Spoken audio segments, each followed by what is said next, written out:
नमस्ते. GS24/7 न्यूजमध्ये आपल्या सगळ्यांचं हार्दिक स्वागत. मुखेड येथील आज्ञा डायग्नोसिस सेंटरचा 6वा वर्धापन दिन अतिउत्साहात साजरा.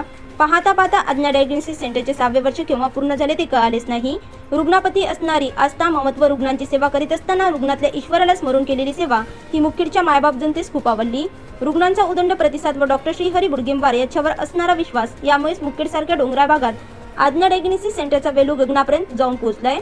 6व्या वर्धापन दिनाची औचित्य साधून रुग्णांना काहीतरी नवीन द्यावे या हेतूने क्षयरोग, दमा व न्यूमोनिया या आजारावर मोफत वैद्यकीय तपासणी शिबिराचे आयोजन दिनांक 9 जून रोजी करण्यात आले होते. या शिबिराचे उद्घाटन आज्ञा डायग्नोसिस सेंटरचे संचालक श्री हरी बुडगेंवार यांची मातोश्री सौभाग्यवती माहुराबाई राजाराम बुडगेंवार व पिताश्री श्री राजाराम बळीराम बुडगेंवार यांच्या हस्ते करण्यात आले. अनुश्री श्रीहरी बुडगेंवार व समस्त बुडगेंवार परिवार सर्व अतिथी जणांचे सत्कार करताना दिसून आले.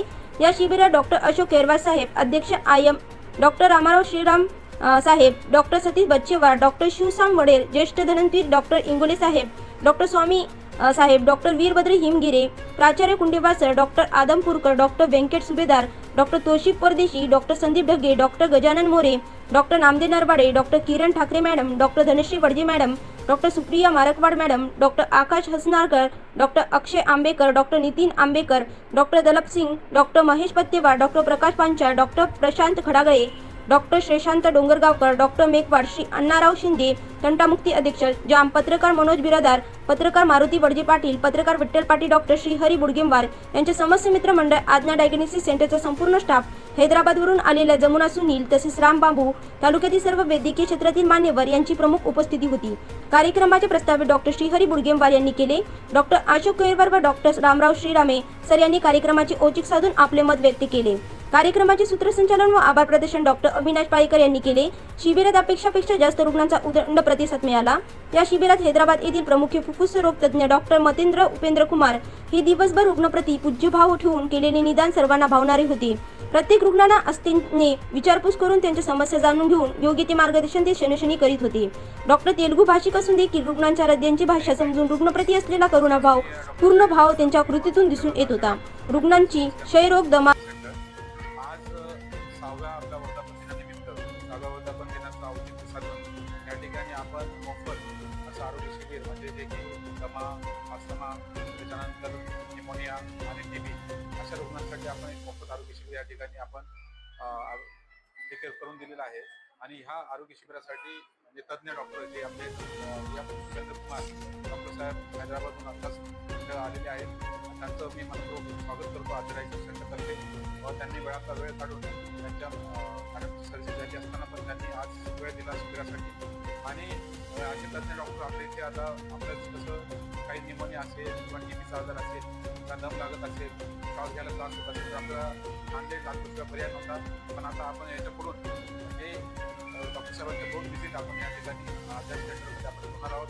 तर त्याचा आपल्याला रुग्णांचा फायदा होईल. आपण अनेक सामाजिक कार्य जसं की आपण मागच्या वर्षी आपलं बड्डेचं औचित्य साधून वाढदिवसानिमित्त आपण हा आरोग्य शिबिर घेतलं होतं. तर आज आपण हे पल्मोनॉलॉजीचा स्पेशल कॅम्प या ठिकाणी घेतो.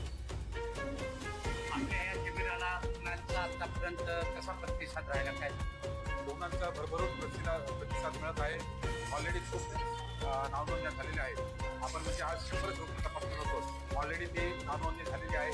तरी काही रुग्ण स्वतः चालून आलेले आहेत. त्यांना पण जेवढे रुग्ण आज येतील त्या सर्व रुग्णांची तपासणी इथे मोफत केली जाईल. आणि विशेष सूट म्हणजे एक्सरे असेल, CT स्कॅन असेल, सोनोग्राफी असेल, त्यामध्ये विशेष अशी सूट. आणि त्याच्यानंतर पल्मोनरी फंक्शन टेस्ट म्हणजे फुफ्फुसासाठी करण्यात येणारी अत्यावश्यक जी चाचणी आहे त्याच्यामध्ये 50% सूट आपण या ठिकाणी देत आहोत.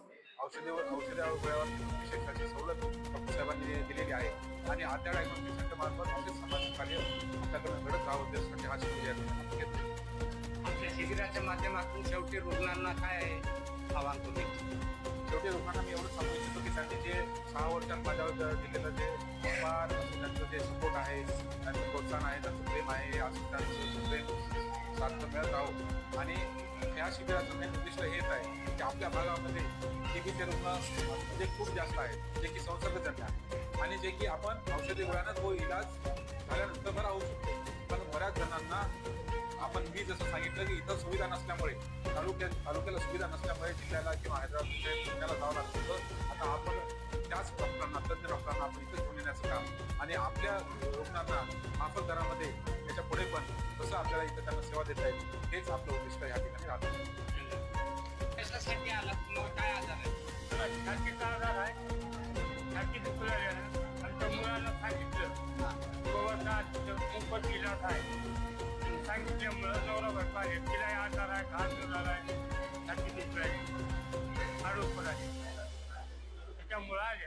इथं नाव नोंदणी वगैरे केल्या का? तपासणी वगैरे झाली का? आता घेतली नाव नोंदणी आपली. कुठून आल्या? आम्ही इथं मुखेडलाच राहतो. यांचं नाव माधवराव माणिकराव टाकळे, आमचे मालक आहेत. त्यांना काय आजार होता या शिबिरात? कशासाठी आल्या? या घशा करता आलं दाखवाय. घशाची बिमारी, पार्किशनची बिमारी आहे पहिलं त्या कंपवात. त्याच्यामध्ये घसा धरला आहे 2-3 महिन्यापासून. ते दाखवा म्हणून घशा करता आलो. या मोफत शिबिराचा लाभ घेण्यासाठी इथं आलं. हा. तपासणी वगैरे झाली? झाली डॉक्टर म्हणले 10 दिवसाला पुन्हा फोन करा, आम्ही सांगतो म्हणजे कमी होईल गोळ्या देऊन दिले. शिबिरामध्ये आल्यानंतर काय वाटतं तुम्हाला? चांगलं वाटलं नाही. आता तपासणी झाली, आता पुन्हा आल्यावर चांगलं वाटते. आणखी त्रास नाही आहे ते ना, जेवण चहा वगैरे काही घेत नाही की त्रासच होते. असं घशातून खोप येते.